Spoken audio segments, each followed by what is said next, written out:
దేవుడు ప్రజలుగా ఉన్న దేవుడు పేరు పెట్టి పిలిచిన ఆ దేవాది దేవుని విడిచిపెట్టి ఆ బొమ్మలకి, ఆ యొక్క రాతికి కనబడితే, చెట్టు కనబడితే ఇదే దేవుడు అంటున్నాడు. ఎంత అజ్ఞానం అండి! నేటి దినాల్లో మట్టితో చేసిన బొమ్మలు ఆడబెడతారు, 10 రోజులు చేస్తారు, మరి దాన్ని నీటిలో పడేస్తారు, అక్కడే డీజిల్ పెట్టుకొని ఎగురుతూ ఉంటారు.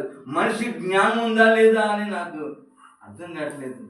జ్ఞానం ఉన్నోడైతే ఆలోచిస్తాడు, ఇది దైవమా, ఇది పూజించేవా, ఈ యొక్క ఏర్పాటు చేసిన అది మనుషులే తయారు చేశారు, దానికి రంగులు వేశారు, దాన్ని తీసుకొచ్చి అక్కడ పెట్టి దేవుడని కొలుస్తూ ఉన్నారు, మరి దాన్ని పడేస్తా ఉన్నారు.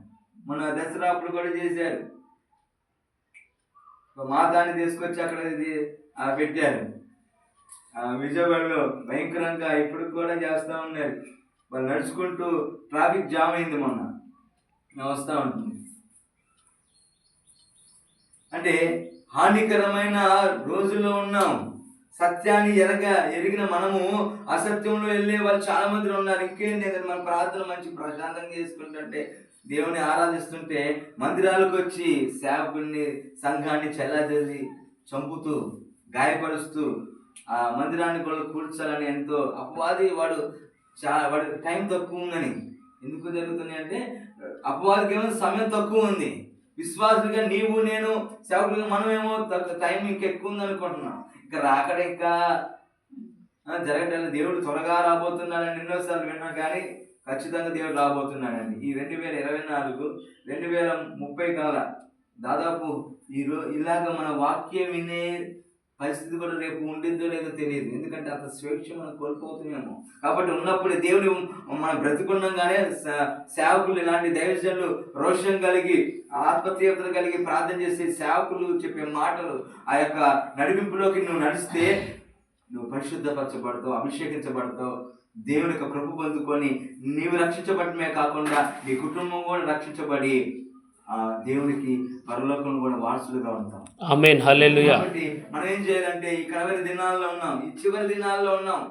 ఈ కడవరి దినాల్లో ఈ ఉద్యమం వస్తూ ఉంది ఒక పక్క, అలాగే సాతాను గాడు కూడా మనమేమో టైం ఎక్కువగా ఉందని ఈ సంవత్సరము రక్షణ పొందుకోవచ్చు, ఈ సంవత్సరం హార్మోన్స్ పొందుకోవచ్చు, ఈ సంవత్సరం ప్రార్థన చేస్తా, ఈ సంవత్సరం బైబిల్ చదువుతా, ఈ సంవత్సరం దేవుడు నిలబడతా అని తీర్మానం చేసుకుంటాం.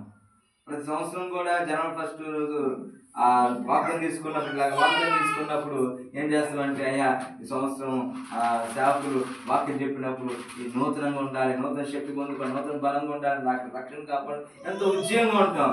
జనవరి 1 కానీ లేకపోతే 2 నెలలు కానీ చల్లారి పట్టడం జరుగుతూ ఉంది. కానీ ఈ యొక్క సంవత్సరం ఒక తీర్మానం చేసుకొని, ఈ పాత దినాలు ప్రతిష్ఠ చేసుకొని, పరిశుద్ధపరిచి అభిషేకించుకొని, రాబోయే భయంకరమైన దినాల్లో మనం చదివాం కదా, నేను మిమ్మల్ని కూర్చి ఉద్దేశించు నేను ఎరుగుతున్నట్టు దేవుడు తెలుసంట. నేను రాబో కాలంలో మీకు నిరీక్షణ కలిగినట్లు అవి సమాధానమైన ఉద్దేశాలే, అయితే హానికరంగా జరగబోతాయి. అయితే నువ్వు సమాధానంగా దేవుడితో సమాధానం ఉంటే, దేవుడితో అంటుకట్టబడితే, దేవుని కొరకు నువ్వు జీవిస్తే నీకు క్షేమం. పక్కన కరువు వచ్చినా కానీ నీవున్న ఇంట్లో, నీవున్న గ్రామంలో కరువు రాదు. హల్లెలూయా.